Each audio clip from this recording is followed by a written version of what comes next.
सृष्टि बचपन से ही दिखने में सुंदर नहीं थी, लेकिन अमीर बाप की बेटी सृष्टि पर उसकी माँ जान छिड़कती। मेरी बेटी कितनी प्यारी है, भगवान सबको सृष्टि जैसी बेटी दे। सृष्टि धीरे धीरे बड़ी होती है। एक दिन सृष्टि की सहेली कहती है, तू दिखने में कितनी अजीब सी है, लेकिन मैं जानती हूँ हम सब में सबसे अच्छी शादी तो तेरी ही होगी।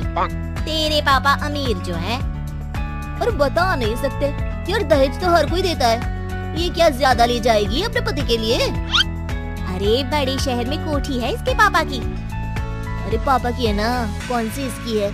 इसकी होती तब तो कोई भी लड़का इससे शादी कर लेता। अरे पापा की मतलब पापा की है तो मेरी ही है ना? किसने कहा? अब तेरी तो तब होगी ना जब तेरा भाई ना हो। वैसे भी शादी के बाद सारी प्रॉपर्टी भाई के नाम होती है। सृष्टि समझ जाती है कि उसे किसी भी हालत में माँ बाप की सारी प्रॉपर्टी को अपने नाम करना है, लेकिन कैसे? एक दिन सृष्टि का भाई शीनू कहता है, बहन क्या कर रही है? तुझसे एक बात करनी है। अरे हाँ हाँ करना, मैं तो तेरी बहन हूँ। बहन मेरी लाइफ में ना एक लड़की है, बहुत अच्छी है। मैं सोच रहा हूँ माँ और पापा से बात करूँ शादी के लिए। सृष्टि को समझ में आ जाता है कि भाई की शादी होते ही भाभी उसे एक दिन भी घर में बर्दाश्त नहीं करेगी। क्या बात है भाई, बताना कौन है वो? यार वो बहुत अच्छी लड़की है, पढ़ी लिखी है, मेरे साथ जॉब भी करती है, बस एक प्रॉब्लम है। प्रॉब्लम? क्या प्रॉब्लम है भाई? यार वो शादीशुदा है, लेकिन उसके पति ने उसे सिर्फ इसलिए छोड़ दिया क्योंकि उसके माँ बाप दहेज नहीं दे पाए। सृष्टि ये सुनकर न जाने क्यों खुश हो जाती है। अरे भाई तो क्या हुआ, लड़की तुझे तो पसंद है ना? शीनू को लगता है कि बहन उसे समझ रही है। वो इस बात से अनजान होता है कि उसकी बहन की मंशा पूरा घर हड़पने की है। सृष्टि अपनी माँ से कहती है, मम्मी मुझे तो बहुत चिंता है, पता है शीनू क्या कर रहा है? अरे क्या कर रहा है, वो तो काम पर जाता है और वापस घर आता है। नहीं ना माँ, वो यही तो नहीं कर रहा, बाकी सब कर रहा है। आपको पता है उससे प्यार है, और वो भी एक शादीशुदा लड़की से। ये क्या हो गया, मैं सोसाइटी में क्या मुंह दिखाऊंगी? अरे तेरे पापा तो यही कहेंगे कि मैंने ही उसे बिगाड़ दिया है। माँ देखो मेरी बात मानो, पापा पर भी विश्वास करने की जरूरत नहीं है। अब आप ही बताओ, पापा इतनी देर घर के बाहर रहते हैं क्यों? बोलो। अरे बेटा वो तो नौकरी करते हैं ना। तू बहुत भोली है माँ, पापा का ऑफिस तो 7 बजे खत्म हो जाता है, लेकिन देखो कितनी देर से आते हैं। अरे नहीं बेटा ऐसी कोई बात नहीं है। सृष्टि माँ को एक औरत से बात करते पिता की फोटो दिखाती है। देखो माँ कैसे हैं पापा, मैं ना कहती थी कि पापा सही नहीं है।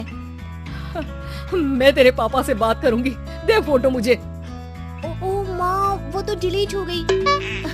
लेकिन चल तूने तो देख लिया ना, पापा से बाद में बात कर लेना, और हाँ मेरा नाम बिल्कुल मत लेना। हाँ माँ। अब क्या था, सृष्टि के माँ और पिता के बीच झगड़ा होना शुरू हो जाता है। सृष्टि के मन में क्या चल रहा था कोई नहीं जानता था। एक दिन, माँ सृष्टि के लिए एक लड़का देखा है, वो लोग शाम को उसे देखने आने वाले हैं। और हाँ माँ एक खुशखबरी, मैं और पापा मिलकर एक नया बिजनेस ट्राई कर रहे हैं। शाम को लड़का आता है, सांवले रंग का। सृष्टि को तो बिल्कुल भी पसंद नहीं आता। लड़की की माँ कहती है, लड़की का चेहरा तो कोई खास नहीं, लेकिन अगर मेरे बेटे को आप लोग सेटल कर दें तो मैं उसकी शादी आपकी बेटी से करवा दूं। सृष्टि को लड़का बिल्कुल पसंद नहीं था। उसे भाई पर गुस्सा आ जाता है। लड़के वालों के जाने के बाद कहती है, माँ देखा शीनू मेरे लिए कैसा लड़का लेकर आया, न दिखाने लायक न सुनने लायक, सेटल भी नहीं, वो भी हम करे। अरे माँ मैं जानती हूँ ये मेरी शादी किसी भी घर में क्यों करवाना चाहता है। अरे कैसी बात कर रही है बहन, तूने तो देखा ना, लड़के को मैंने ही मना कर दिया तुझसे शादी के लिए। जिसने लड़का बताया था उसने उसकी बहुत तारीफ की थी। बात आई गई हो जाती है, लेकिन सृष्टि का मन शांत नहीं होता। क्या करूं कुछ समझ में नहीं आ रहा। मेरी शादी हो गई तो ये लोग पूरी प्रॉपर्टी शीनू के नाम कर देंगे, मेरे हाथ तो कुछ लगेगा ही नहीं।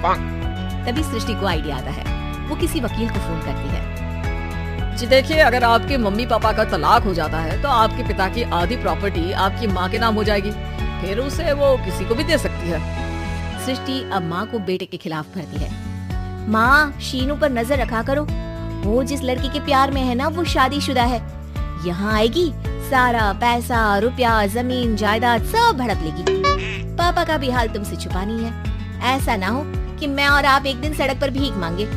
हे भगवान, मैं तो जीते जी मर जाऊंगी अगर ऐसा हो गया तो। ऐसा हो गया नहीं माँ, ऐसा ही होगा। अभी समय है, आगे का सोच लो। मैं तो कहती हूँ पापा से आधी प्रॉपर्टी लेकर अलग हो जाओ। पापा की आधी प्रॉपर्टी भी हम लोगों को अगर मिल जाती है ना, तो अगले 7 जन्म सफल समझो। बेचारी माँ बेटी के कहने पर पति से तलाक लेकर अलग हो जाती है। सृष्टि अब पैसों से गाड़ी और अपने दूसरे महंगे शौक पूरे करने लगी। उसके दोस्त भी उसके पैसे इस्तेमाल करते। सृष्टि, कल तुम कहाँ थी? मैं सारा दिन घर पर अकेली थी। तो मैं क्या करूँ? मैंने ठेका तो नहीं लिया है ना तुम्हें संभालने का। माँ को सृष्टि से ये उम्मीद नहीं थी। वो बैठकर रोने लगती है। वहीं उसका पति यानी कि सृष्टि के पिता आ जाते हैं। मैं जानता था कि तुम्हारा यही हाल होगा, तो आपने मुझे रोका क्यों नहीं? मैं रोकता तो तुम रुकती क्या? सृष्टि के कहने पर तुमने मुझ पर अपने बेटे पर शक किया, लेकिन तुम ये भूल गई कि कैसे हम दोनों ने मिलकर जीवन में इतना सब खड़ा किया। माँ पति के गले लग जाती है। मुझे माफ कर दीजिए, मैंने आपकी कमाई का एक बड़ा हिस्सा गवा दिया। कोई बात नहीं, तुम साथ हो तो मैं ऐसी 7 प्रॉपर्टी खड़ी कर दूंगा। तभी वहाँ सृष्टि आ जाती है रोते हुए। माँ, मयंक ने मुझे छोड़ दिया। वो बोल रहा था जब तक मेरे पास पैसे थे तब तक ही वो मेरे साथ था।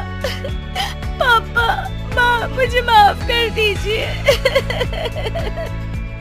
उम्मीद है कि आपको हमारी ये कहानी पसंद आई होगी। कृपया हमारे चैनल को सब्सक्राइब करें और सभी अपडेट्स के लिए बेल आइकन जरूर क्लिक करें। और हाँ, वीडियो लाइक और शेयर करना मत भूलिएगा। Bye bye.